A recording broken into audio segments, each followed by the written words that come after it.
പെരിയ കൊലപാതകത്തെ തുടർന്ന് അർദ്ധരാത്രിയിൽ ഹർത്താൽ പ്രഖ്യാപിച്ച് പണി വാങ്ങിയ യൂത്ത് കോൺഗ്രസ് സംസ്ഥാന അധ്യക്ഷൻ ഡീൻ കുര്യാക്കോസ് പല പ്രമുഖർക്കും 8ന്റെ പണിയാണ് കൊടുത്തത്.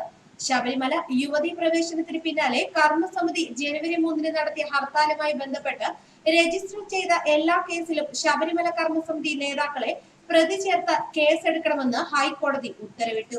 ഇതോടെ മാതാ അമൃതാനന്ദമയി ഉൾപ്പെടെയുള്ള പല പ്രമുഖരും വെട്ടിലായി. കർമ്മസമിതി ഹർത്താലിൽ 38 ലക്ഷം രൂപയുടെ പൊതുമുതലും 1 കോടിയിലേറെ രൂപയുടെ സ്വകാര്യ സ്വത്തുക്കളും നശിപ്പിച്ചെന്നാണ് സർക്കാർ കോടതിയിൽ റിപ്പോർട്ട് നൽകിയത്. ശബരിമല യുവതീ പ്രവേശന വിധി നടപ്പാക്കരുതെന്ന് ആവശ്യപ്പെട്ട് സമരം നടത്താൻ RSS രൂപീകരിച്ച സംഘടനയാണ് ശബരിമല കർമ്മസമിതി. മാതാ അമൃതാനന്ദമയി ശബരിമല കർമ്മസമിതിയുടെ രക്ഷാധികാരികളിൽ ഒരാളാണ്. പന്തളം കൊട്ടാരം പ്രതിനിധി P ശശികുമാരവർമ്മ, കാഞ്ചി ശങ്കരാചാര്യ വിജയേന്ദ്ര സരസ്വതി, കൊളത്തൂർ മഠാധിപതി ചിദാനന്ദപുരി തുടങ്ങിയവരും രക്ഷാധികാരികളാണ്. കർണാടക ഹൈക്കോടതി റിട്ടയർഡ് ജസ്റ്റിസ് N കുമാറാണ് സമിതി ദേശീയ അധ്യക്ഷൻ. മുൻ DGP TP സെൻകുമാറും സംസ്കൃത സർവകലാശാല മുൻ വൈസ് ചാൻസലർ ഡോക്ടർ KS രാധാകൃഷ്ണനും ഉപാധ്യക്ഷന്മാരാണ്. സംവിധായകൻ പ്രിയദർശൻ സമിതി അംഗമാണ്. കേരള വനിതാ കമ്മീഷൻ മുൻ അംഗം J പ്രമീള ദേവി, ന്യൂറോ സർജൻ ഡോക്ടർ മാർത്താണ്ഡപിള്ള എന്നിവരും സമിതിയിലുണ്ട്. 1,38 ലക്ഷം രൂപ ഈ പ്രമുഖരിൽ നിന്ന് കോടതി ഈടാക്കുമോ എന്ന് കാത്തിരുന്ന് കാണേണ്ടി വരും. കാരണം കഴിഞ്ഞ തിങ്കളാഴ്ച നടന്ന ഹർത്താലിൽ ഏകദേശം 2 ലക്ഷം രൂപയുടെ നാശനഷ്ടം സംഭവിച്ചെന്നാണ് സർക്കാരിന്റെ പ്രാഥമിക റിപ്പോർട്ട്.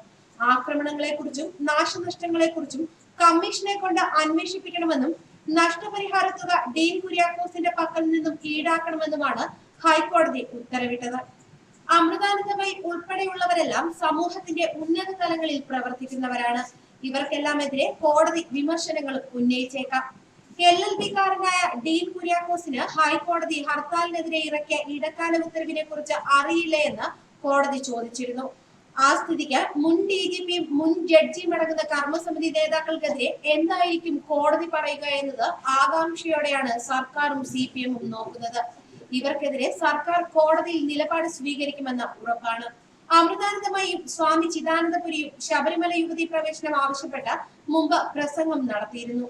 അതിന്റെ വീഡിയോ സമൂഹ മാധ്യമങ്ങളിലടക്കം പ്രചരിക്കുന്നുമുണ്ട്. അതെല്ലാം സർക്കാർ കോടതിയിൽ ഹാജരാക്കും. അങ്ങനെയെങ്കിൽ രാഷ്ട്രീയമായി സർക്കാരിനെതിരെ തിരിയാൻ RSS-നൊപ്പം ഇവരെല്ലാം ചേർന്നെന്ന സർക്കാർ വാദത്തിന് ബലം കൂടും.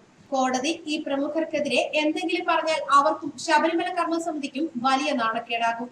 ന്യൂസ് ഡെസ്ക് മലയാളി വാർത്ത.